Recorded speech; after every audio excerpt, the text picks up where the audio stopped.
world where achievements and accolades motivate us to do more and be more, we're often left wondering, is this really it? Deep inside, you know there is more to life.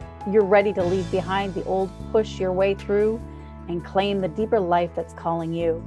That's where we excel. We're your hosts, Stepanie Allen and Maren and and this is the Soulful Leader Podcast.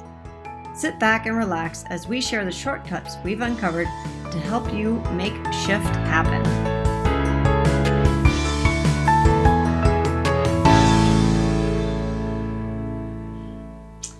Welcome back. So I was really excited about the flow conversation that Stepanie and I had and really wanted to dive deeper into how does somebody find what their flow is and the questions that come up with that. Because I know for me, when somebody first started talking to me about flow, I was thinking, what do you mean by that? And there's all the analogies of, flow like water and etc. And I wanted to apply that to me personally, and I didn't really have a good sense of what is flow? What do you mean by that? And there's now that I've done a lot of research into that, and I've spent many years looking at what is flow and how do I get there, I can speak to that. But I was wondering, Stepanie, do you have some thoughts on that? Yeah, I mean, we hear about flow all the time in the way of saying, just go with the flow. Like, what's the big deal? You don't have to make it so hard. And I kind of think of flow like rhythm or flowing and sometimes it can feel like, I guess I've heard it too, like just when you say go with the flow, it's like you're drifting, you're aimlessly drifting. And I have never wanted to drift. I guess I've always wanted to be in control of my life. I wanted to say, no, it's intentional. I did this, that's kind of the ego aspect of it. But after years of like really discovering what flow is, it's the path of least resistance. And I know in our culture, for the most part, or at least in my upbringing, going with the flow or taking the path of least resistance was considered lazy, or, it was shamed. It was shamed. It was like, no, you got to work hard for what you do. And, it's a hard life out there. And you got to like give it all your muscle, and finding out that that's not actually good for you, nor is it helpful for those that you serve. Yeah, it puts a lot of stress on our systems, doesn't it? Oh yeah, definitely. It puts us in fight or flight, and also reinforces the shame of I'm not good enough, or why isn't this working, and what's wrong with me, and poor me's all the time. And it makes it actually separates us. It divides us from coming into collaboration with other beings and other people who are absolutely brilliant at being able to contribute to something greater than just what you can create on your own. And so, gosh, I love that because it makes me understand, or it helps me to understand why I fought so much around understanding my flow. Because I have this belief from society, and it's not just the people that raised you, it's the people that raised me too. I think it was the people who raised all of us, right? That hard work is the answer. That's what we're supposed to do, is work hard. And when I'm in my flow, I don't feel like I'm working hard. And yet I'm so much more productive, and I'm in joy, and I love life, and I'm excited. But that's not the way that life is supposed to be. It's supposed to be a hard work. Right? Yeah, isn't that crazy? Like, why do we do that to ourselves? And then we do it to each other. Right. I know. So I would invite you all to take a moment, and if you can suspend that belief. It took me a long time to suspend that belief, but if you can actually suspend that belief and possibly embrace that, you know what, there is an easier way, and it is possible, and it's actually better for us, for everybody. And like one of the things that you said, Stepanie, is not only for you and for me, but for as leaders, right? We're talking to leaders. We want to empower the people around us to be the best that they can be. And I feel like it's my job as a leader to process through those old stories that just don't serve me anymore so that I don't pass them on.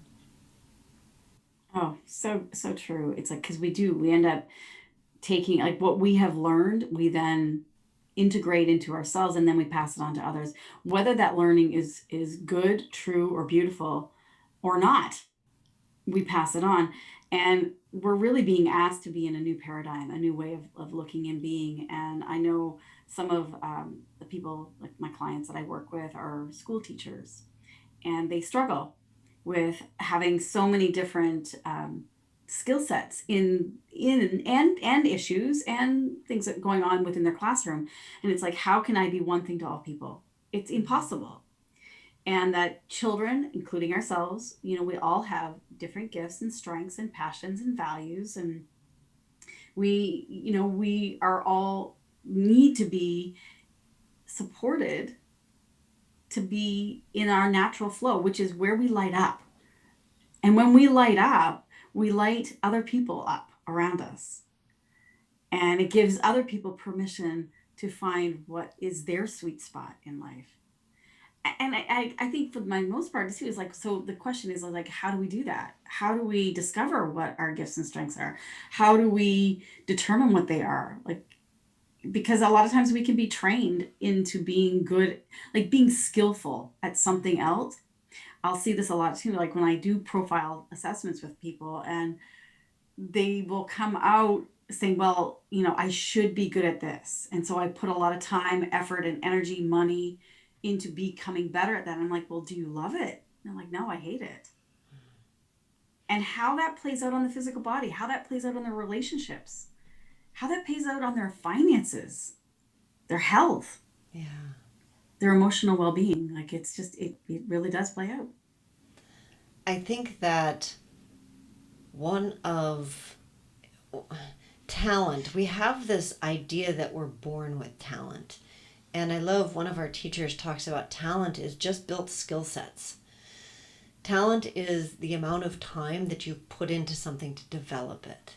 And it's it's not necessarily our sweet spot in life. And that's what you were just speaking to.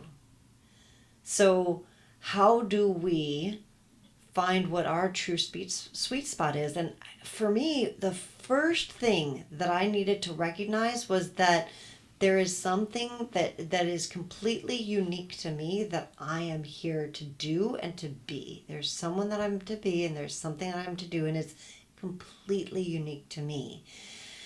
And again, that was a concept that it took me years to be like, I'm not that unique, right? I wanted to dismiss it. And then I was like, well, okay, maybe I am. And I could like kind of inch into it. And so just starting with that piece of, I'm not just a cog in a wheel. I'm not just what my parents told me to do. I'm not just a money making machine. I'm not just all of these things that I was told that society is about. That there's something unique and beautiful about me, and there's something unique and beautiful about you and about every single one of the 7 point whatever billion people on this planet. There really is. And that uniqueness is what's needed in this world. And when we think being in full technicolor, it's like each one of us has a hue, a color that is meant to be, broadcasted. So when I look at that, it's like I'm, just reflecting back on my own life. I think some of the stories that I've heard from myself is like, oh, well, Steph, that might be great that you love doing that, but you can't make a living doing that. Like, go get a real job. Or, we're so wired for ego-based jobs. It's like, actually, it's like, I have to ask myself sometimes, like, why do I love this? Like, do I love this? And if I don't love this, why? Why don't I love this? like, so for example, it's like, doing finances. I so value finances and having a really good income, of course, but also like knowing, tracking the money aspect of that. Do I love doing it? Hell no, I do not like doing it. It's like I would rather, I don't know, I think I'd rather like take out the garbage and do something else that really like it just doesn't make me feel like I'm in my happy place. And that's what I would say is like we have to find our happy place. Now, I could say that to somebody else and they go, I love like looking for the details and the finances and tracking it and looking at patterns. I'm like, fantastic. This is why it's important that each one of us is different, because where I'm strong, somebody else is weak. And where someone That, else is weak, I'm strong. yeah.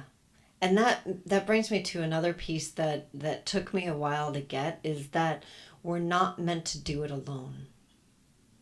We're meant Exactly. to work with other people. And I was raised to be a strong, independent woman. I don't need anybody. I've got it all together.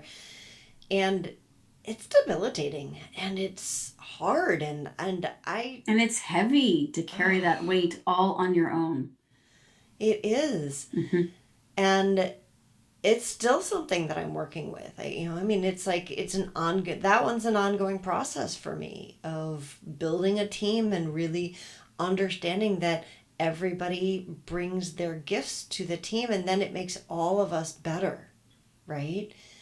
So I know both of us have worked with a process, and we both do. You mentioned a profile debrief earlier, and we both do those. So we have a language around this that's been very, very helpful. And there is a free test that you guys can go and take. You can find it on my website, which is Maren, Maren, Oslac, Oslac.com. Or you can find it on Stephanie's website. You want to give them your website? Yeah, it's Stephanie. That's a long one to spell, but it's Stephanie, the capital J, and Allen, Allen.com. Yeah. So the profile test, what it does, that like I said, there's a completely free version, no strings attached, etc., etc.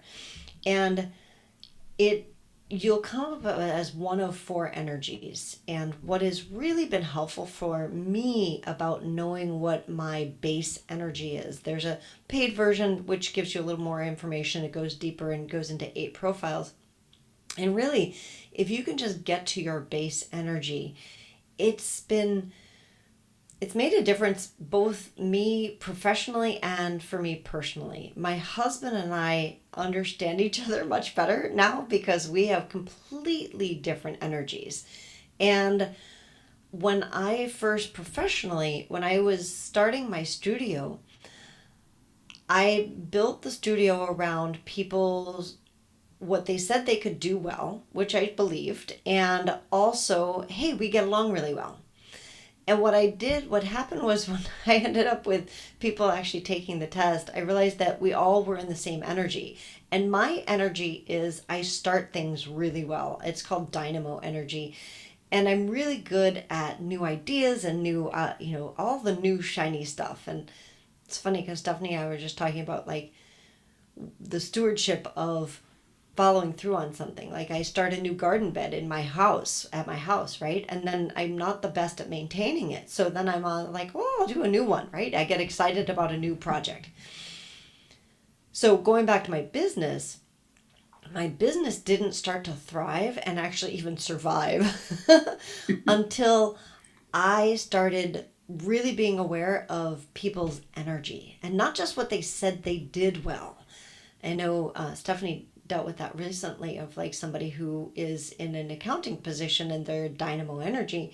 So they don't really follow through really well because of this, like we have this new things, and that's my gift, right? And I used to shame myself about that I should follow through on things better. But there are people who they don't love starting new things. They want to follow through on things. So it's if I'm in a team where what I do well is I start new things and then I have other people to follow through and do the next piece, Wow, that's magical. And then we're in the flow that we were talking about earlier. Now, Stephanie, do you want to share? Yeah. yeah, you're bringing up a good part too, because as for me, I'm not so great at starting like new ideas and new things. I get excited when somebody else has something, and I would always beat myself up because I thought I should be somebody that comes up with great ideas and be innovative and be creative. And I'm just nuts. Just it takes a lot of work and a lot of effort for me to do that. But when I align with somebody who does it, like yourself, like this is why we're doing what we're doing, then I can go, oh, I know who this could go to, or I know how we could make this happen with someone else, or I could bring somebody else on. That's where my natural flow comes from. I'm more of a blaze energy, so I love people and I love talking and I like connecting and hearing about other people's stories and being a matchmaker. So I'm really great at putting people together, or putting like, Maren needs this. Oh, I know somebody else who has that answer, so I'll put them together. I love doing that. And I always felt growing up that I was just this social butterfly that wasn't getting anything done. That was just kind of creating mayhem in the classroom or in life, because I couldn't sit still. I was always on the move. And we get shamed. Isn't it sad though? Isn't it, Maren, that we get shamed for our gifts and our strengths instead of liberated for them? Yeah.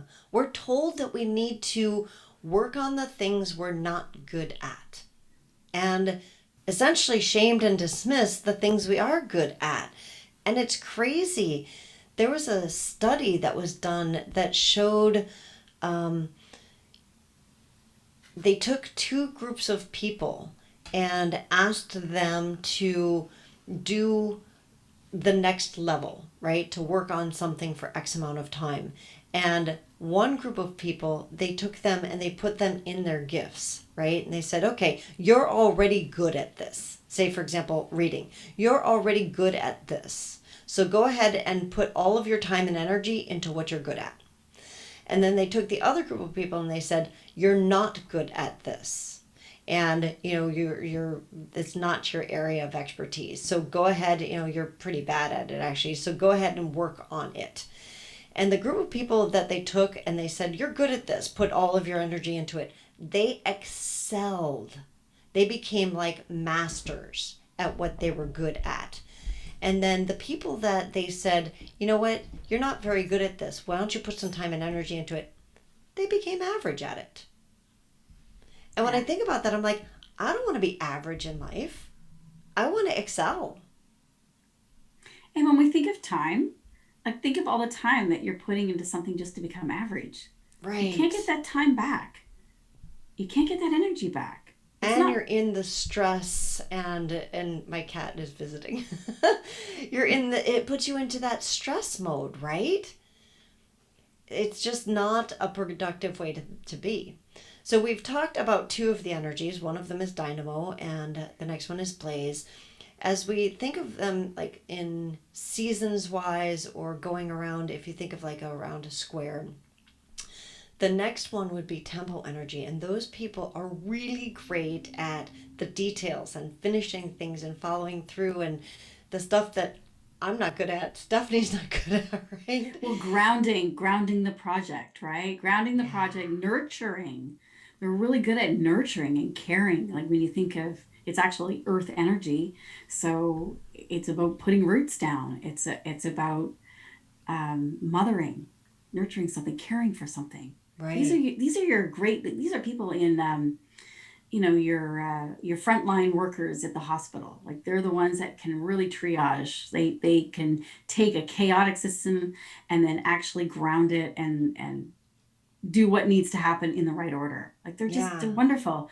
Great people for customer service, because they can Perfect. handle the irate customer on the other side and can talk them off the edge, talk them down, and at the end give them a hug. Like it's just they're the people you really want them. Those are good people. We all are good people. And then it, Absolutely. and then there's the steel energies, which is, actually who Maren and I are both married to, steel energy people. So very interesting in the way of the dynamics of relationships. So it's not just about being a leader in the way of business. We're talking about leadership of ourselves. We're talking about leadership in our relationships, in our families, in our communities. It's so much, you know, more complex than just one way. It's so rich. So Yeah. those steel energies are all about the details. They're all about, hey, Steph, what are you doing? Where is this going? I want to know. I want to see the facts, man. Like, give me the facts. Can you break it down? And so good. Like what I was saying before, is like part of what my skills. It's like I don't really want to follow that stuff. I'd rather talk to people. And my husband is like, I would not rather talk to people. I'd rather talk to numbers, Right. which is perfect, They rather do a than great coming up against job. each other. Yeah, they do a great job behind the scenes. I know they love creating systems to work for them, right? And they want to make sure that everything that they're looking for all the discrepancies of where things weren't there was wait, you said it this way and then you said it that way. Those are not quite the same thing. And so they tend to be more introverted, although I have an extroverted steel person at my studio. She's amazing, but she catches all the little things that go wrong, right? And so it's just wonderful. I love having them around me because, again, not my strength, not what I'm good at. I'm really good at starting new things, of creating new projects, of like being like, woohoo, shiny, a new shiny object. So So the value of like really delving into this and finding your genius, Maren, right, is to know, hey, to recognize what you are really good at, what comes naturally, and then also to recognize those who are close to you, what comes natural to them, so that we can set ourselves and each other up for success. yeah. So I'm gonna speak to my audience here, our audience here for a moment. I would really encourage you, even if you don't go take the test, I want you to think about what is it that I'm really good at, that not that I've been trained to be good at. It may be the same thing, it may not be, but like, where do I just feel at ease? Like when I do it, it's easy for me and I don't have to think about it. And then start valuing that instead of dismissing it, because likely not only did you dismiss it, but society dismissed it, and probably not only not only dismissed it, but they shamed you for it too. For me, I was always told, like, stop going to something new, focus, right? And Stepanie, she was shamed around, stop going and talking to all those people, focus. Focus, focus. Focus.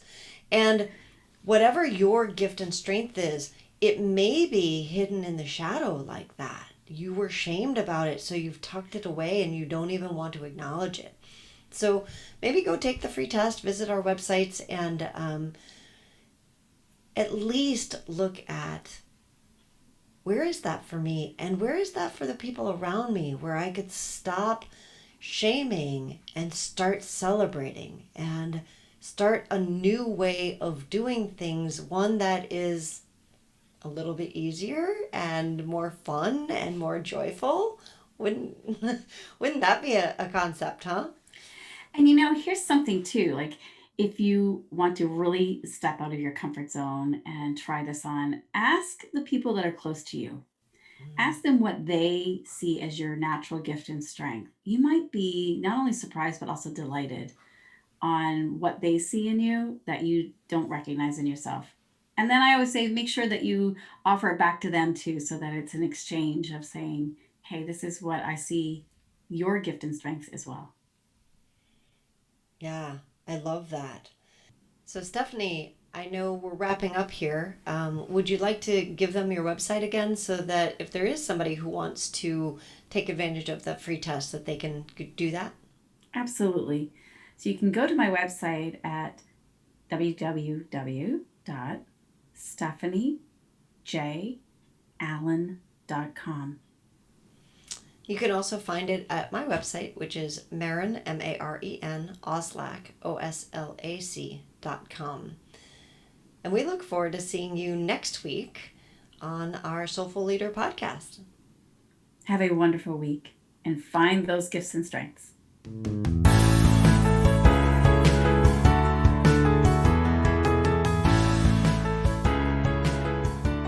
And that wraps up another episode of the Soulful Leader podcast with your hosts, Stephanie Allen and Maren Oslack.